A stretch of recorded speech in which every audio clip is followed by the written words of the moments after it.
Muy buenas amigos de Bori Biorrace, soy Gabriel Garrido, vuestro divulgador nutricional y en este vídeo vamos a hablar principalmente de un tema que me comentáis muchísimo, que es principalmente el tema de me olvido del pulsómetro cuando dispongo de potenciómetro. Bien, en la actualidad es un hecho ya, es una realidad que el potenciómetro cada vez se está instaurando cada vez más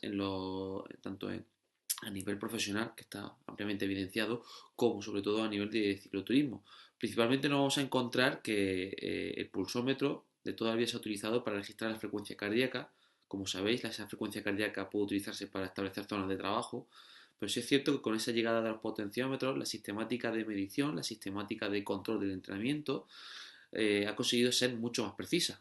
¿Vale? Entonces, aquí tenemos varias cuestiones. Por un lado debemos diferenciar que por un lado tenemos el registro de esa frecuencia cardíaca y por otro lado tenemos el registro de la potencia.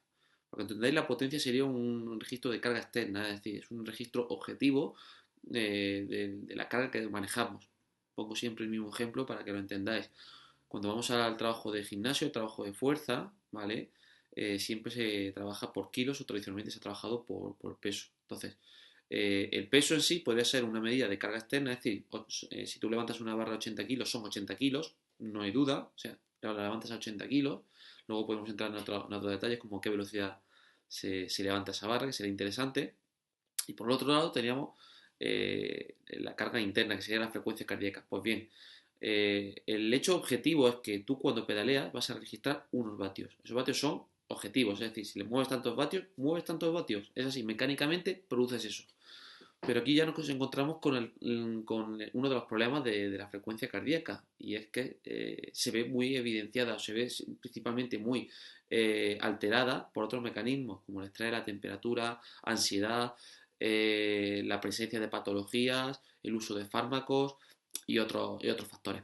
Principalmente lo que debemos tener en cuenta es que el registro de la potencia nos va a dar información muy interesante de cuál es nuestro potencial, sobre todo qué rendimiento estamos transfiriendo a la bicicleta principalmente, mientras que la frecuencia cardíaca nos va a dar información de cómo responde nuestro sistema vascular, cómo responde nuestro corazón ante esa carga.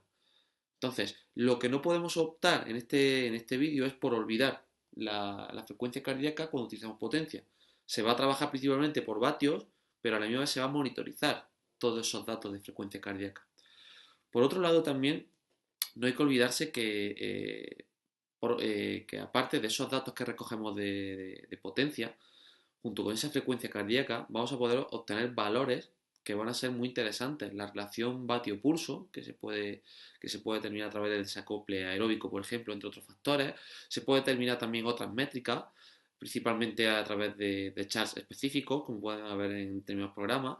Incluso ya existen programas que nos permiten ver la propia variabilidad de la frecuencia cardíaca, que es otro concepto novedoso, entre comillas, que está bastante estudiado dentro de la literatura científica, sobre todo desde el punto de vista de la investigación en salud y en patología clínica, y que principalmente se debe tener en cuenta.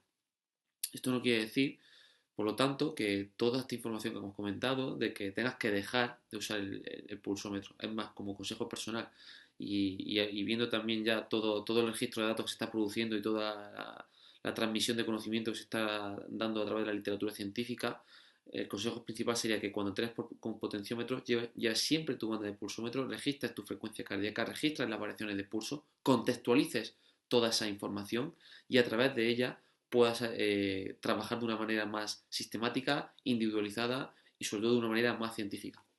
Por mi parte nada más, espero que os haya gustado este pequeño vídeo, siempre pequeñito, corto, pero que dé ganas y que dé interiorización y sobre todo que ayude a la transmisión de curiosidad y a la generación de nuevas preguntas. Y por mi parte nada más, seguimos en contacto en redes sociales y para todo lo demás, un abrazo. Nos vemos.